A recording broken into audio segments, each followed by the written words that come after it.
Hey everyone!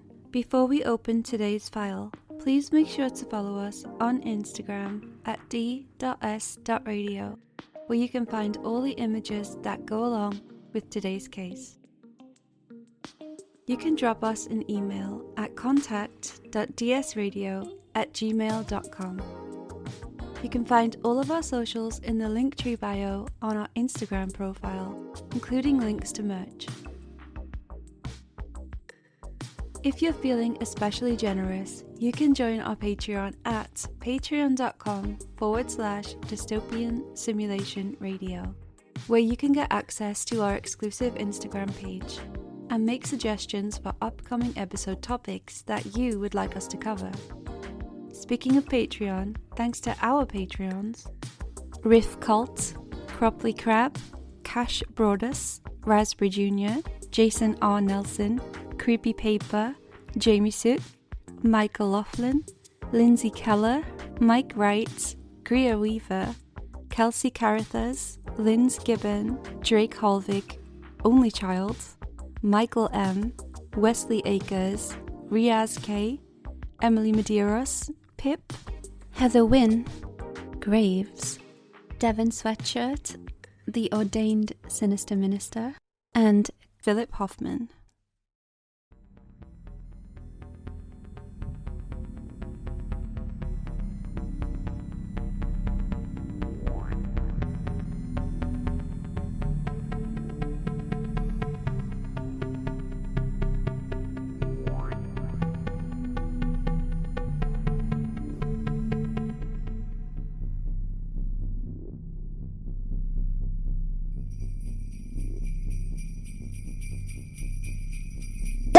Ho! Merry Christmas! Yeah, ho ho ho, Merry Christmas everybody. Welcome to a Christmas bonus episode? A Brucey bonus episode. Brucey bonus episode of Dystopian Simulation Radio. Yes, here we are. He is your host, Chris. And she is your host, Linz. How's it going, Chris? It's going good. This is Christmas Day. Yay! Yeah. So Christmas! thank you for spending Christmas Day with us, unless of course you downloaded this after Christmas Day, and then fuck you. Chris has got a very delightful Christmas jumper on. It's the same one I was wearing in the last episode. Yep, it's got reindeer heads, it's got Rudolph heads, and every single one of their noses lights up, if you can imagine that. We will put a clip on the Instagram, which is d.s.radio. You can follow along there for any pictures that we are going to use in this episode. Sure can. So this is a bit of a Q&A episode. So we're going to get into some of the questions we asked you on Instagram. And these are some of the more interesting ones that came back to us.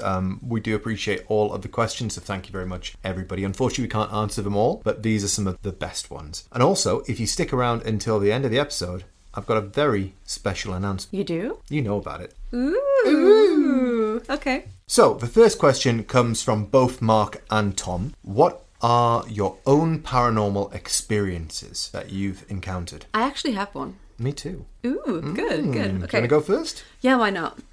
So this is I think it's the only, I'm going to say it's pretty much the only one that I have had. And it did happen when I was a bit ill. So I don't know if there was anything else at play, as in like fevers and God knows what. But when I was in Indonesia, I was in Bandung. Oh, shout out to Alex. He's one of our listeners from Bandung. Hey, Alex. I did see someone from Bandung listening, and I was wondering who it was, and it's him. He said he was enjoying the show a lot, so thanks, Alex. Thanks, man. This story happens in Alex's hometown. So I was in Bandung, Indonesia. I was really ill. I was staying with a friend. I was really, really ill. I had lost a lot of weight. I don't know what was wrong with me. And I was just basically laying on this mattress, sweating to death, thinking, I'm probably going to die here. It was really bad. I still to this day don't know what I had. But it took a good couple of weeks to get over. And I was in my friend's house. His mom was living there and he lived upstairs. The room that I was staying in upstairs had this sliding door, kind of like those Japanese doors. And my friend and his mom and anyone else in that house were all out for the day. And every time they went out, they would lock kind of like a barred door over the front door just for safety. I don't know, maybe like the worried about being like robbed or something, or they would lock this on the outside. And my friend told me, he said, I'm going to lock this door just letting you know, this is just a safety thing, we only have this one key. And I was like, okay. I was just laying there thinking, I'm alone, feel like shit, I'm dying. And I hear the screen sliding door open a little bit, and I was like, hello? There was no footsteps. Whenever anyone came up the stairs, you could hear footsteps. You'd hear someone approaching. I heard nothing. The screen door opened a little bit. Said hello. I heard nothing. Turned away, couldn't be bothered. Then it opened a bit more. And I was like, I couldn't get up. I was like, whenever I stood up, like, I would see stars. I'd almost pass out. So I had no energy to move. I was just sitting there. And I was just like, okay, whatever. Like, I don't know. Opened a little bit more. Woman's head pokes through. Did you know this woman? No. Really slowly, woman's head pokes through, just like a J horror movie. Long black, matted hair, like unbrushed. Yeah. Pokes her head in, looks at me, makes eye contact, looks angry. So I'm like thinking, who is that? And I'm like, maybe, I know they had a cleaner come over sometimes, so I was like, maybe it's like one of the cleaners and they have the key. And she's come because like they've gone out or something. So I'm just like, oh, hi, sorry, I'm just ill here. You know, I think I had some basic Indonesian and I said that. I'm just ill, you know, like ignore me or something. And then she just looked really angrily at me, moved backwards and slammed the screen door. And then I didn't hear any footsteps leaving. I didn't hear anything. I went to sleep. I woke up. My friend was back in the room.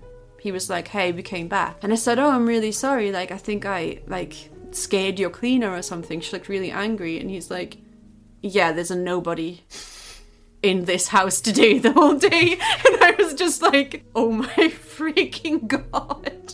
Shit. So that is my only, I think, paranormal experience. I believe they did check the house to check if anyone was in there. You know, like New York attic lady style. Yeah. It was kind of like that.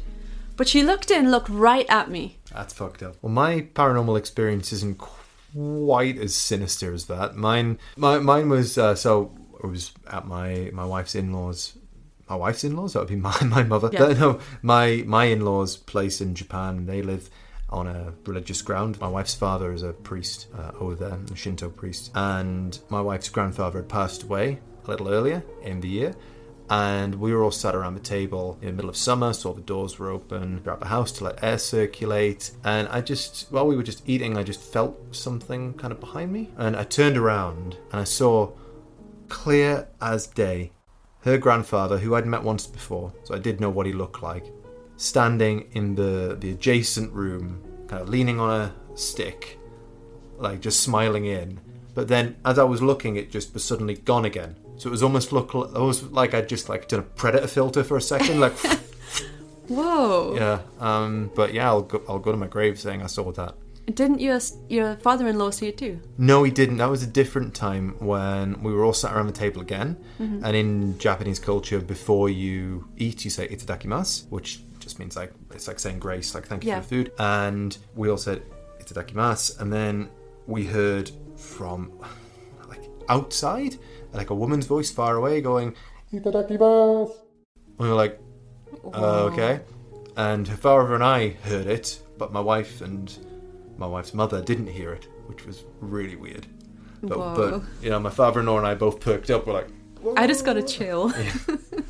So the next question comes from Generation Y, and they said, what made you jump into the podcast life? I think I've just always wanted to do something with you, like some kind of project. Like, I know a couple of years back I put forward the idea of like a YouTube channel, but yeah, I think we just came up with the idea to do a podcast one day. I don't even remember how it came about, actually. Well, we didn't jump into the podcast life. The podcast life chose us.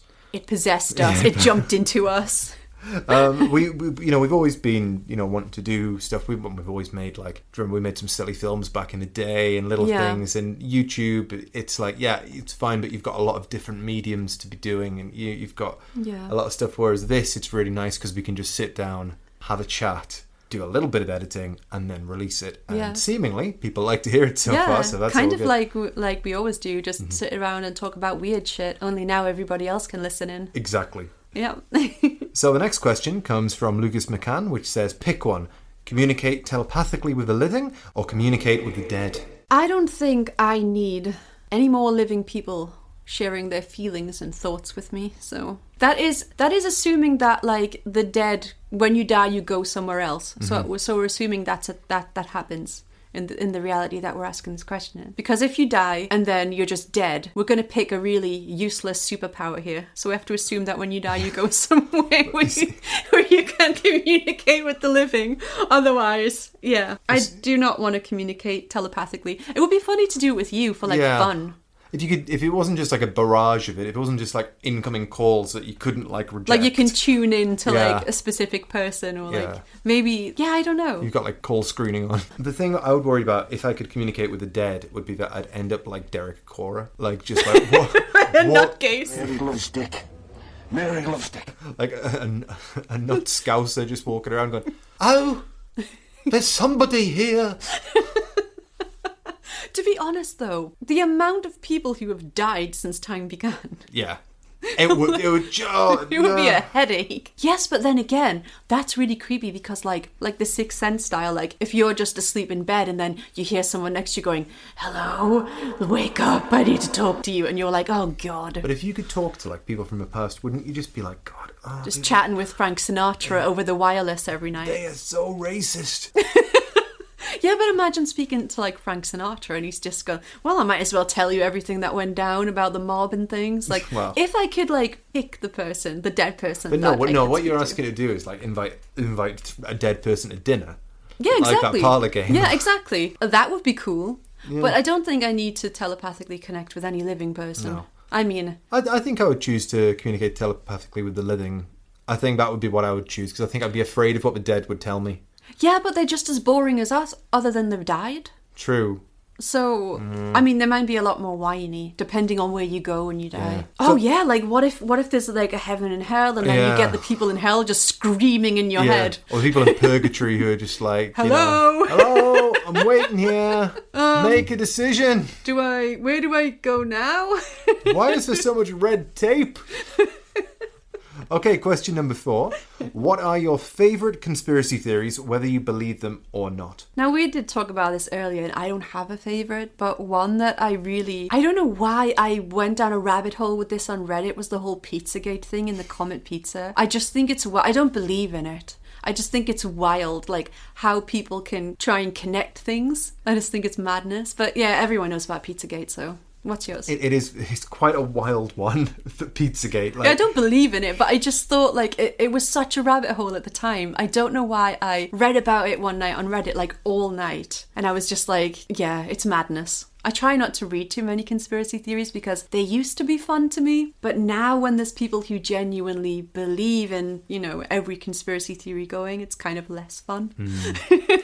My favourite one is the New World Order, and how specifically Denver Airport is involved in this. How is it involved? Well, I'd love to do a full episode on this sometime. But, in a nutshell, though. Essentially, hidden beneath Denver Airport's underground baggage transport tunnels is a secret bunker, or actually a series of bunkers, which supposedly are designed to house billionaires and global political elite in the event of an apocalypse. Lizard people, also known as reptoids, and or evidence of aliens are also thought to be lurking down there. And the really weird thing is that the airport is decorated in bizarre art and even has swastika-shaped runways. So It's basically just like a potpourri of fucking weird. Like, it's like the best description ever. There's a giant like horse statue outside with like neon red eyes and stuff. It's weird, and I was first introduced to this through a fantastic pulp TV show which was called Jesse Ventura's Conspiracy Theories, which, if you know Jesse Ventura, he was originally he was in the army, and then he became a professional wrestler, which is how I know him, and then he became a movie star. He was in Predator and so on with Arnold Schwarzenegger, and then he became a governor of an entire state of Minnesota in America, and then he just went off the fucking deep end and was just like, conspiracies. See, that's what happens. Sometimes you get too much power and you become weird. And I highly recommend anybody seeks out this episode of Jesse Ventura's Conspiracy Theories. It's probably on YouTube. What year was this? This was the early 2000s. Oh, great. And it's going to be good. And it's literally just him walking around the airport going, where are the reptoids? I know you're hiding them. I take back everything I said about not believing in any conspiracy theories. I believe in this one. I mean, the other one as well, the classic one that Elvis is still alive. When I read this question, I just got really serious about it. And then I didn't think about all the actual crazy conspiracy theories like reptilians and Elvis living. Yeah. So the next question or series of questions comes from us from the Shark Files podcast, and shout out to the Shark Files podcast. They've just finished, in our timeline in real life anyway, their first season of shows. I would recommend you go and listen to them because they're awesome. great. And they'll be coming out early next year with their second season as well. Love you, Shark Files. Thanks. So the first question is, how do you prepare your stories? Do you have notes, a script, or do you just get really familiar with the case? Bit of all of the above, really. Like I write a script. Yeah, so do I. I research it, then I write the script, and then I have some little notes for it to talk about afterwards. Mm-hmm. And usually I'm kind of familiar with the cases that I present to you, at least with these beginning ones. Going on, I think I'm gonna probably find whole new topics, but at the minute it's things I'm familiar with. Write the script, tell Chris a story. Yeah, it's kind of the same for me. I write the script and I kind of read it out aloud to myself as I'm writing it, and whatever makes me laugh kind of goes in there. Yeah. We both put stupid jokes in there that we forget about, and then we read them later and laugh at our own jokes.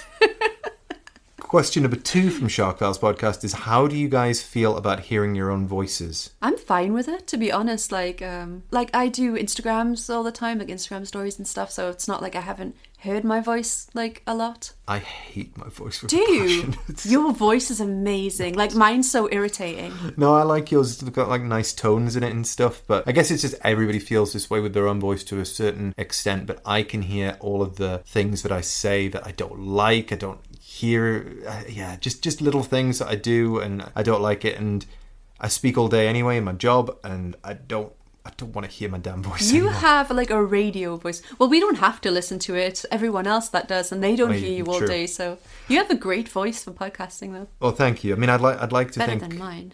No, I don't. I disagree with that. But I'd like to think that really what I should be doing is like Fraser Crane, like radio, like pop psychology. Be like, Yeah. I'm listening. We should do a segment where people write to you like an agony uncle. So the third question here is, you guys have such a good rapport on the show. How did you guys become mates? Well, not to give away too much information, but I think it was in college. It was. Chris looked a bit depressed. Well, we were just... And I sat next to him. Yeah, we were just... I was just bored out of my mind, I think, between... Did I come to you? Or? I don't know. I can't remember. I think... the only thing I remember, really, is that we started talking and then we were right next to some vending machines that did juicers. Yeah. They don't even exist They don't anymore. even exist anymore, kids. But yeah. No. And then, then it was just like friendship initiated.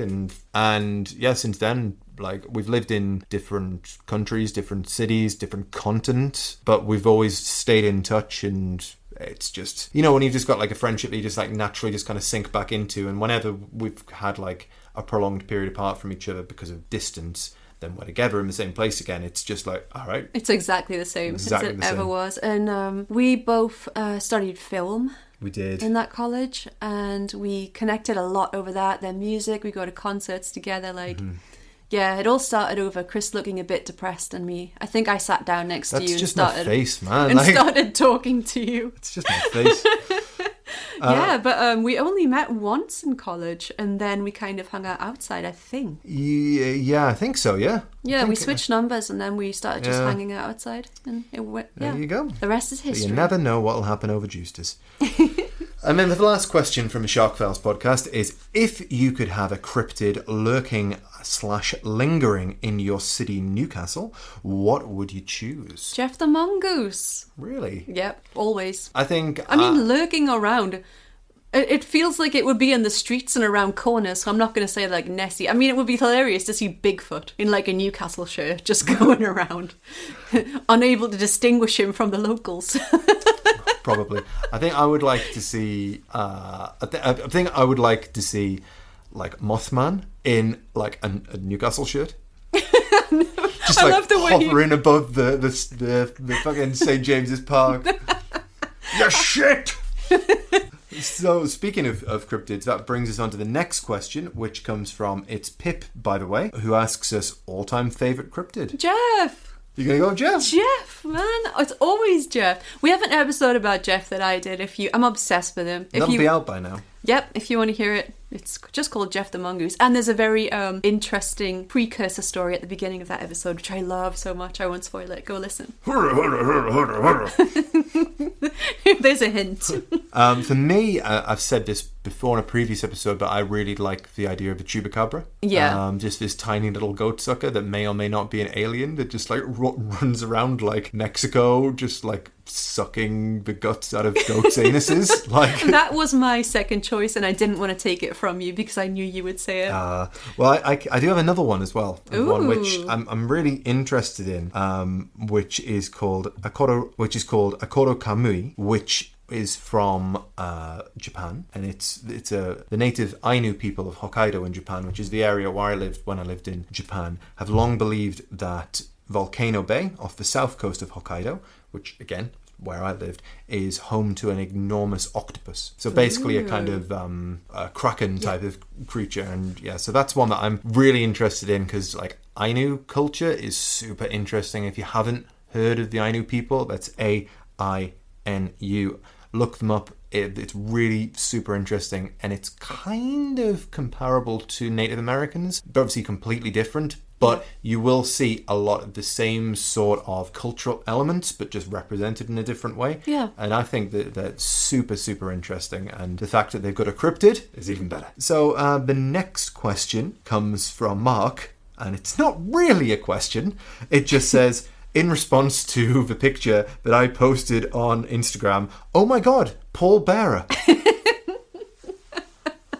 Are you going to give me your best Paul Bearer impression, Linz? Oh, come on. Come on. Who's better? Come on. Who's better? Come on. Well, let's find out. You. Oh, yes! Oh, my Undertaker. He's gonna build you, Yokozuna, a double wide, double deep casket. Oh, yes! Nobody else ever needs to do a Paul Bearer impression. You see, later on, when he had Kane, when he didn't have The Undertaker, when he had Kane, it became a bit more like Southern. You'd just be like, oh, yes! Kane! My boy! Yes! The happiness in your eyes when you talk about wrestling. I love Paul Bearer. I love Paul Bearer so much. And my favourite line from commentary ever was Paul Bearer's so fat his blood type is ragu. Oh, I did tell Chris to come up with another weird World of Wrestling topic. Yeah, I'm trying to think of one, to be honest. And I'm not going to give it away here what I'm doing yet because I haven't quite decided. But what I will say is there's a fantastic series by Vice called Dark Side of the Ring, which I referenced a lot in the Chris Benoit episode. But they've covered a lot of it, and I don't just want to do something else that they've done or are doing in the next series. So give me a little bit of time on that, but I would like to do another wrestling episode. Unfortunately, not unfortunately, I'm very happy that he didn't have a tragic end, but Paul Bearer I would just like to do an entire episode like that, but I don't think anybody would listen. They would. At d.s.radio. No, they wouldn't, would they? No, they would not. So number 9. So the next question comes from the Seriously Sinister podcast. Love them. We do. They've been very, very helpful to us and really nice. So a big thank you to the guys from the Seriously Sinister podcast. And they asked us, what creepy or scary image from a movie or horror movie still sticks with you? I kind of like the ghosty supernatural ones. So I think the scenes of the ghosts from Cairo. Like there's one where a ghost just passes through a couch and it's kind of glitching. I just think the way they did ghosts there was really creepy, and I think it's quite hard to do that because I think a lot of like South Korean movies and Japanese movies do it really well, like spooky ghost stuff that sticks with you as opposed to sort of like the more action or slasher killer types we get over here. And also the kind of reveal scene in Lake Mungo. Oh, I haven't seen you've this. seen Lake No, I Mungo. haven't. But yeah, the reveal scene in that, I don't know why, it just like, I was just taken aback by it. Yeah, there's a lot of scenes from a lot of movies. We love movies, so we could go on forever, but I would say the more spookier kind. And also like the first time I saw Ju-on, The Grudge. Just the head coming through the blanket, or the scene where it pulls out and it's like the kid, Toshio, right? Yeah. Sitting at the end of the bed and then the mom kind of like hanging over. Like, that's always something as a kid that the idea of something like that happening to me, like, just sudden eyes in the darkness or something, would always creep me out. I was always scared of things like that. So yeah, just because of like the things I feared in childhood, mostly like Asian horror movie Ghost. Yeah, that kind of stuff stuck with me as well. But I was a little bit older when I saw it. The things that really stuck with me, I think, were, the first type of horror movies that I really saw were like the slasher movies. Yes. But be on Channel 4 late at night. And I remember watching yeah. Halloween as a kid when I was way too young to be watching it. And the image of Michael Myers bursting through the closet. When Jamie Lee Curtis is hiding inside the closet and she's just like breathing and he just comes through the lats. And he's just got that William Shatner face. And just like, / Mariah Carey. Yeah. Oh, another one, you've just broke another one for me, is the first time you see Leatherface in Texas Chainsaw, and he just bursts out of that door with the chainsaw just going, swinging it. And he's big. Yeah. And he's got the apron, and oh god, I love that. I love that scene so much. I mean, another one for me is Psycho. I was just about to say Psycho. I mean, the shower scene. I mean, the blood that's actually chocolate syrup going round and round a drain, and then when it does that fade to just the from the plug hole to the eyeball, it's just so perfectly shot. Yeah, I love it. And just that blank stare. God, there's so many. I know the whole thing with the bargain audition, but I don't want to say anything more about that because if I say anything more, it ruins the whole movie. So just watch Audition. And try not to look at the front cover. It's hard to not give spoilers because some of these movies people haven't actually seen. So the one that stuck with me for more recent times, I won't say it's necessarily scary. It was just one of the more effective uses of a jump scare, which normally suck, that I've ever seen, was Insidious. I was about to say, is it Insidious? Because that got me, like, the first time I watched it. My heart was, like, out of my chest. When when they're talking about the being, and then it just cuts. It's there. And that fucking Darth Maul guy is just stood there. Yeah, when I first saw it, I was honestly, like, creeped out. It's quite hard to do that to me these days, like, actually get me scared. But yeah, those are some moments where I felt like I'm looking over my shoulder, or I'm putting my feet up on the couch at this point. So the next one comes to us from Jared, who says, any thoughts on the Bob Lazar case, true or BS? For anybody who doesn't know, Robert Scott Lazar, or Bob Lazar, is an American conspiracy theorist who claims to have been hired in the late 1980s to reverse engineer extraterrestrial technology at what he described as a secret site called S4. Yep. And he was the guy who did the famous sketch of the UFO that he apparently saw them working on. So it's the classic saucer-shaped UFO, which he said, unlike in the movies and TV shows, it kind of flew with its belly tilted rather than flat. Yeah, like Dr. Robotnik would. And Mark Duffy, my friend Mark Duffy, actually sent me a poster of this UFO drawing signed by Bob Lazar. Wow, okay. Yeah. So thanks for that, Mark. He said if we ever got an office for the podcast, that we should have that. We'll be building office. one day. Yeah. Well, I mean, I've looked into this a little bit, and I think it's very interesting, but I also think there's little to support it. For me, the fact the dude was heavily involved in prostitution and drugs kind of pours water on a lot of his claims for me. And also the fact he appears to have made up his degrees. Yeah, people say that he didn't actually work at the places he worked at, and that he didn't study at the places he studied at. But this could always be a slander campaign by the US government, though, just like delete your degrees. Yeah. Like delete your past life and get people to doubt you. Actually, after Jared sent this question in, I was like trying to refresh myself on it because I just didn't want to talk about it without knowing everything about it. So I did a bit of a look around the internet, and I saw like an episode of like that Joe Rogan podcast. Oh, and yeah. he said, yeah, I know, but he was like, oh yeah, I hung out with them, and there's reasons that he couldn't tell you about, like, why they said his diplomas or whatever were faked, or that he didn't study what he said he did. It's like, but I've got to tell you off camera, and it's like, oh yeah, right, okay, like okay. But he also said, Bob Lazar, that is, that these crafts, that the UFO crafts that they wanted to reverse engineer, ran on like antimatter, and they were fueled by this element called element 115, which is just a whole other subject in itself. But in a nutshell, it's this synthetic chemical element that was discovered in Russia, and it gives sci-fi writers and ufologists like big boners. So, like, I think Lazar said this alien craft that had the ability to, like, bend light around itself so it couldn't be seen. Wow. So it's kind of like, you know, when you read, like, creative sci-fi writing and stuff, like, it just screams that to me. And it's like, as much as I want to believe that, like, he actually saw this stuff, I feel like Element 115 and stuff, it's like things that you see in a sci-fi book. It's not, like, unheard of. I think, like, it's just straight out of a story. Yeah. And I think they did prove that he was on the roster of some job that he said he'd been in before. But yeah, I just feel like you said, like, I saw at the end of this, like, little bit of research that I did that he was involved in a prostitution ring. Yeah, he and his wife were, like, busted for, like, being involved in organising or helping to aid and abet a prostitution ring. What on earth? Yeah. Like, I don't know, it's super weird. I mean, yeah, I think this might be worth looking into at some point. It would be fun somewhere down the to talk line. about. There's also a fairly comprehensive documentary on Netflix about him. So if you want to, want to look into this in the meantime, then just check out Bob Lazar. Well, I know what I'm doing tonight. And also, it's quite fun to sing his name, Bob Lazar, Bob Lazar. Do do do do do do. Oh, how bizarre! Okay. Processing. It's just been a long time since I thought about that song. Do do do do do do. Babazar, babazar. Okay, so the next question we have from Pip is, what is your all-time favourite haunting?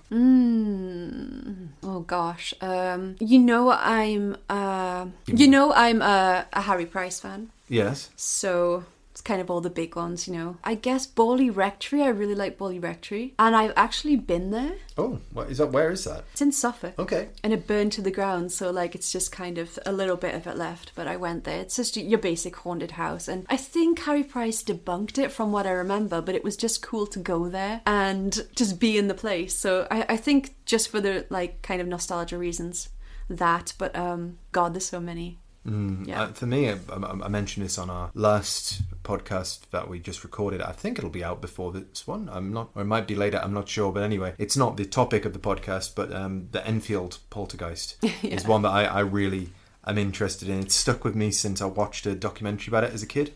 Yeah. And it was probably just kids making it up, but it's just so creepy. And the idea of these kids speaking in like demonic voices and stuff, it's just, that's the kind of like horror movie come to life stuff that's like straight out of The Exorcist. And there's the Conjuring movie based on it, right? Is that based on on that? One of them is, yeah. And I think they had a couple of good scenes in it, like the voices, and also like, you know, I just kind of like it when they portray ghosts in movies, but you don't see a ghost, you just see like, you know, the pressure on the couch and things like that. They filmed I think the start of it was good. I like the start of it, it was cool. But that's another classic. I think Harry Price had his hand in that, as he did with every big paranormal case in the UK. So the last question from one of our listeners comes from Eli Bergen or Ellie Bergen. Apologies if we're getting that wrong. Can you hint at future cases? So yes, we can, but I'm only going to hint at them. I'm not going to give it away. So we will have some coming up. One will definitely be a historical case that we're looking into that's a little bit different, but is just as weird and bizarre. We've got another one which is way more paranormal and does go more along the ghost route. And then we have another one which we're going to be recording directly after this podcast, so it should be released early in 2021. That is very much a real life slasher film. Ooh. Kinda.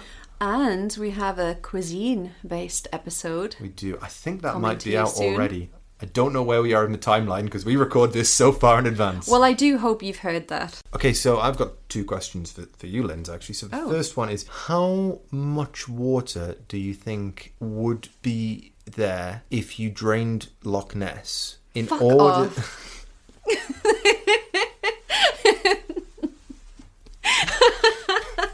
Drain the loch! Drain the loch!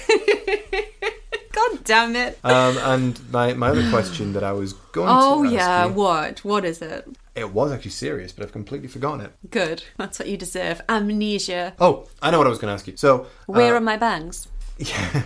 No, my other question I was going to ask you was, So one of our big inspirations for this podcast, in kind of a way that we present it, at least in the way that we research things and so on, was the X-Files. Yes. In so much as way that they get a case and they investigate it and so on. Obviously, we're not pretending we're investigating it, so to speak, but just the way that we present these. But I just wanted to know, like, were there any X-Files episodes, like perhaps not the name of the episode, but anything that stood out to you as like, oh, whoa, I loved that one when I was a kid? Oh God, it's been so long. Honestly, it's been so long. I can't even pull one out from the ether here. But you've rewatched them recently. It was about a year ago that I rewatched them. Yeah, I haven't seen them for absolutely years. Like, I'm just blank right now. I mean, the two that I remember the most from my rewatch, there was one which I just completely forgot about when I was a kid, and it's set in a call center, and it's about this like horrible like bug alien that like lives in this call center, and it's like taking over people, and people are like being drained of all their existence, and they're just working away.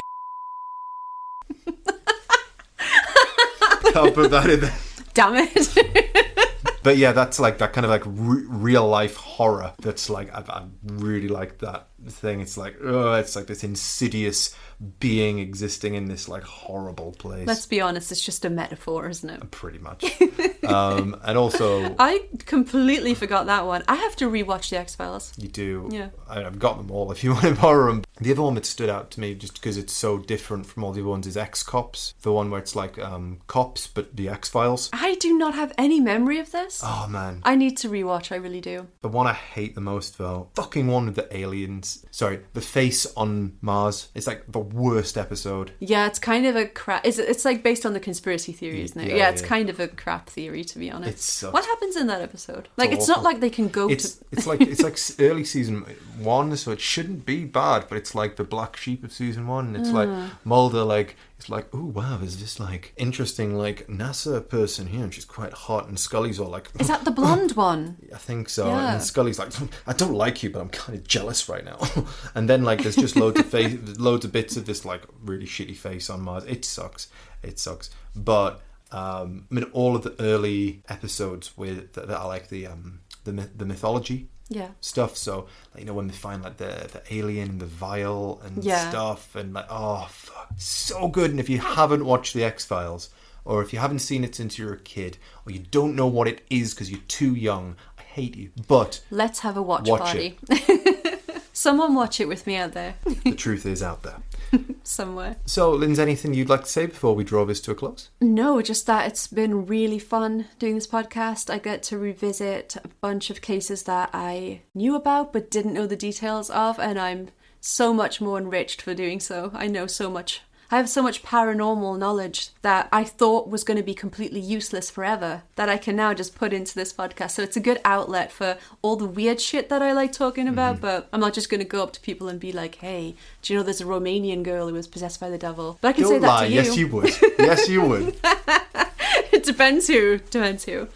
For me, I just really enjoy it as a creative outlet. Something to do. But yeah, it's just really fun doing it. And you know, if you're enjoying this, thank you so much to begin with. One thing that we're really going to try and do a push on in 2022 though is try and get some more listeners, because we've got a good solid base, but we want to kind of take it up to the next level. Yeah, so if you want to recommend to your friends, that would be good. That would be the ways that you can help us. It's like sharing stuff about the podcast. When we post something, leave a comment, leave a like, share it to other people. If you know someone who likes conspiracies, weird stuff, you know, monsters, aliens, all of that stuff, even the X-Files, just like, you know, whack them over a recommendation. I know some of you have done that already, so thank you so much. But, you know, podcast by podcast, we'll get there. Yeah. But yeah, Merry Christmas, everybody. Merry Christmas. And I do have one piece of news. Oh. Well, not to you. Oh. But as this is going out on Christmas, and finally today, my wife and I are telling people that my wife's pregnant. Yay! So they're brewing an alien as we speak. We're seeing what will come out. it's gonna be Speaking interesting. of your wife, she told me a story when I came over this evening.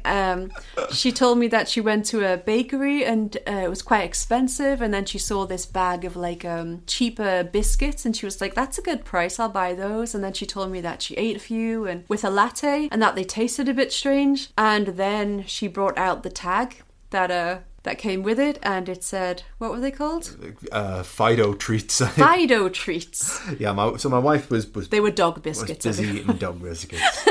and just munching away, going, "These are horrible, but I paid for them." That's my wife. Love her. Love her. So yeah, my wife and I are expecting, and A puppy. well, I hope not. Although she's got some serious questions to answer. Oh God.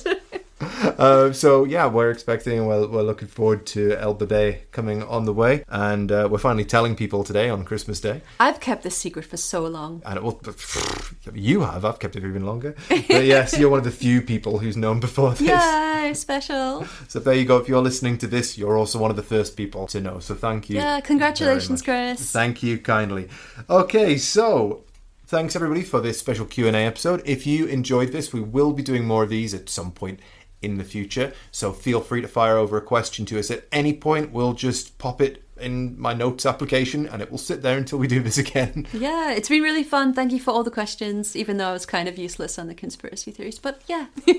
Thanks everybody. Take care. Bye. Bye. Merry Christmas. Merry Christmas. Ho, ho, ho.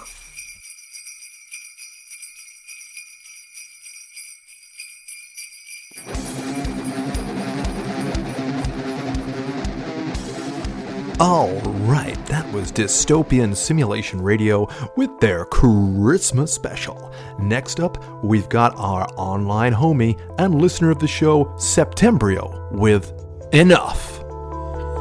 Tear it all down to build it back up. Each time I hurt, I always heal and become something more real. And when I get knocked down, I always get back up. Time and again off of this floor to become something more. But when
when is enough? That's a question I ask myself every time I go to the buffet. Make sure you follow Septembryo on Septembryo.com and all social media under Septembryo. Until next time, Merry Christmas.